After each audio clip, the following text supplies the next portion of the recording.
दोस्तों, एक महिला होती है जो एक शादी समारोह में गई होती है अपने रिश्तेदार के, और अपनी माँ के साथ में गई होती है, और अपनी बेटी को भी साथ में लेकर गई हुई थी।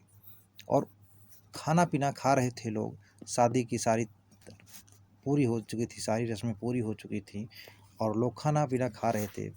और खाना खाते खाते उस महिला की नज़र एक व्यक्ति पर पड़ती है, और उस व्यक्ति को देखते उसके आंखों से आंसू टपकने चालू हो जाते हैं, जो कि रुकने का नाम ही नहीं रहते हैं। और 5-10 मिनट का वक्त ऐसे बीत जाता है कि उसकी आंखों से आंसू जो हैं थमने का नाम नहीं ले लेते। वो महिला जहाँ की खड़ी रहती है जैसे कि तैसे, वैसे ना हिल रही है ना डुल रही, सिर्फ उसके आंखों से आंसू ही गिर रहे हैं, आंसू ही गिर रहे हैं। लोग इस बात को देखते हैं तो हैरान रहते हैं। अभी कुछ ही देर में जो सामने व्यक्ति होता है उसकी नज़र उस महिला पे पड़ती है, तो उसके भी आंखों से आंसू गिरने लगते हैं, और जो आंसू होते हैं उसके भी आंखों से रुकने का नाम नहीं ले रहे थे। इस तरह से दोनों एक दूसरे को देख रहे थे, और आंखों से आंसू गिरी जा रहे थे, गिरी जा रहे थे। और ना वो महिला कुछ बोल रही है और ना वो आदमी कुछ बोल रहा है, सिर्फ इन दोनों के आंखों से आंसू टपक रहे हैं, टपक रहे हैं। दोस्तों, कहानी बहुत ही भावुक कर देने वाली कहानी है, जो कि 12 साल पहले तलाक ले चुके पति पत्नी की है। ये कहानी उत्तर प्रदेश के रामपुर ज़िले की है, जहाँ एक थाना लगता है अजीम नगर। अजीम नगर का एक थाने के अंदर एक गांव आता है इमरता गांव। इमरता गांव के रहने वाले अफसर अली का विवाह जो होता है 2004 में रामपुर की एक युवती से होता है, एक लड़की से होता है। शादी के जो इन दोनों की शादी हो जाती है, तो जो लड़की होती है ये शहर में पली बड़ी होती है, और ये इसकी शादी गांव इलाके में हो जाती है। तो उस अपने आप को उस माहौल में नहीं ढाल पा रही थी। इस बात को लेकर इन दोनों के बीच में अक्सर कहा-सुनी हुआ करती थी। बात विवाद चलता रहता था, वक्त बीत रहा था। अब इन दोनों को शादी धीरे-धीरे, अब एक बच्चे होते हैं, इनके 4 बच्चे हो जाते हैं, 8 साल का वक्त बीत जाता है।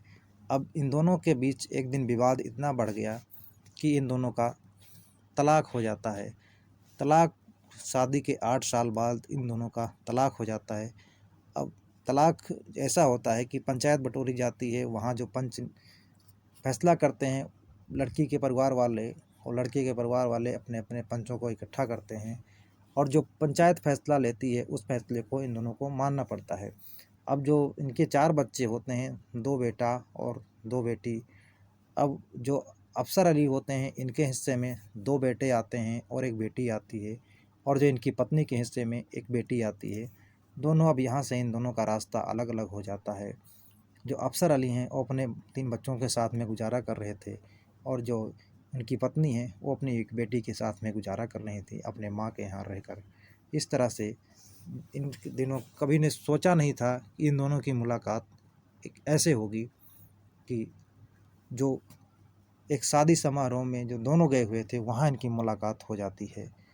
अब जब मुलाकात होने के बाद में एक दूसरे को देखते हैं तो भावुक हो जाते हैं, और अपने आँखों के आंसू को रोक नहीं पाते हैं। और वहाँ जब खाना खा रही थी महिला, तो उनकी नज़र एक अपने पति पे पड़ती है, और उनको देखकर वो रोने लगती है। और जब पति की नज़र महिला पे पड़ती है तो भी रोने लगता है। और लोग देखते हैं तो इस बात को हैरान रहते हैं कि आखिर ये दोनों व्यक्ति रो क्यों रहे हैं, और ना कुछ बोल रहे हैं, ना कुछ कह रहे हैं, ना कुछ सुन रहे हैं। इन दोनों खड़े खड़े हाथ में खाने की प्लेट पर लिए हुए हैं, और दोनों खाना खा रहे थे, अचानक रोने क्यों लग गए। इस बात से हर कोई हैरान रह जाता है, और इन दोनों को कुर्सी दी जाती है, इनको पानी पिलाया जाता है, इनको बैठाया जाता है। इनसे कहा जाता है कि आप रोइए मत, आप एक दूसरे से बात कर सकते हैं, गिले शिकवे दूर कर सकते हैं। आखिर एक दूसरे की वजह बताइए, क्यों आखिर ऐसा आप दोनों कर रहे हो, क्यों रो रहे हो। जो लड़की की माँ होती है वो भी आ जाती है, और वो जब अपनी बेटी को रोते देख और सामने उसके पति को देखती है तो उसका भी आंखों से आंसू छलक पड़ते हैं, और वो भी अपने आप को नहीं संभाल पाती है, वो भी रोने लगती है। अब जो होते यहाँ ये दोनों आपस में बात भी नहीं कर रहे थे, और कुछ कह भी नहीं रहे, सिर्फ ये दोनों एक दूसरे का फ़ोन नंबर ले लेते हैं और अपने अपने घर चले जाते हैं। घर जाने के बाद में ये दोनों एक दूसरे को मैसेज करते हैं। मैसेज बस यही इतना करते हैं कि हो सके तो मुझे माफ़ कर दो, उधर लड़का भी यही लिखता है कि हो सके तो मुझे माफ़ कर दो। इतनी बातें कहकर अब इन दोनों में कहीं न कहीं दोनों पछता रहे थे, दोनों अपनी गलतियों का एहसास कर रहे थे और इन दोनों के बीच बातों का सिलसिला शुरू हो जाता है और धीरे-धीरे 2-4 दिन बीतते हैं। तो अब इन दोनों के मन में अपनी कहते हैं कि हम दोनों फिर से शादी कर लें, तो क्या विचार है? दोनों एक-दूसरे से पूछते हैं।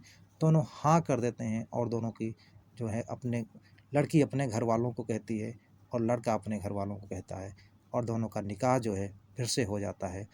8 जून 2024 को इन दोनों का निकाह फिर से हो जाता है और निकाह होने के बाद में जो लड़की होती है अपने एक बेटी के साथ में अपने पति के घर चली जाती है और वहाँ उनके 3 बच्चे पहले से होते हैं। अब जो बच्चे होते हैं वो 12 साल का वक्त बीत गया होता है, बड़े हो जाते हैं, माँ को भूल चुके थे और यहाँ एक बेटी अपने पिता को भूल चुकी थी। इस तरह से दोनों, लेकिन खुशी बहुत थी इन परिवारों के बीच, जो बिछड़े परिवार 12 सालों बाद एक हो गए। सबको उस आज जो इस कहानी के बारे में सुनता है, जो अखबारों में प्रकाशित हुई ये कहानी, तो लोग बड़े ही खुश हुए और कहें तो प्यार हो तो ऐसा हो और जोड़ी हो तो ऐसी हो कि 12 साल बेशक अलग रहे लेकिन एक दूसरे से अलग रहे, फिर भी दोनों एक दूसरे से प्यार करते रहे, मन ही मन दिल से प्यार करते रहे और ना जो उनका पति था वो नहीं दूसरी निकाह करता है और महिला भी दूसरा निकाह नहीं करती है। इस तरह से 12 साल दोनों अपने बच्चों के सहारे वक्त गुजारे और उसके बाद मिले तो ऐसे कि जैसे कभी बिछड़े ही नहीं थे। अब शादी होने के बाद दोनों घूमने चले जाते हैं और अपने खुशियों का दिन मना रहे थे। तभी एक पत्रकार की नज़र इन पर पड़ती है और ये कहानी तब अखबारों में आती है। तब ये कहानी सोशल मीडिया पर वायरल हो रही थी। इस कहानी को आज तक की वेबसाइट से लिया गया है दोस्तों। इस कहानी का पूरा क्रेडिट आज तक की अखबार टीम को जाता है। दोस्तों कहानी कैसी लगी? अगर कहानी अच्छी लगी तो वीडियो को लाइक और चैनल को सब्सक्राइब करना मत भूलना दोस्तों। मिलते हैं और किसी सच्ची घटना के साथ, तब तक के लिए जय हिंद दोस्तों।